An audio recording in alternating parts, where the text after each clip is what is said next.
How to disable iPhone may be too close screen distance alert. So without any further ado, let's dive right into it.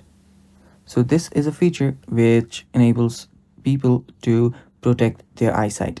Now Apple says it brings down the risk of developing myopia in kids.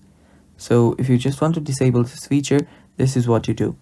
Head over to your settings first, and after you're on your settings, scroll down. There you will see screen time, tap on it. After you're on your screen time, scroll down till you find screen distance. Tap on screen distance, and then there you will see an option. So let me just go through with this, and there we go. So what you'll need to do is you'll simply need to turn this off. After you turn this off, now you won't be getting the screen distance alert. And that's basically how you fix this issue, guys. Thanks for watching.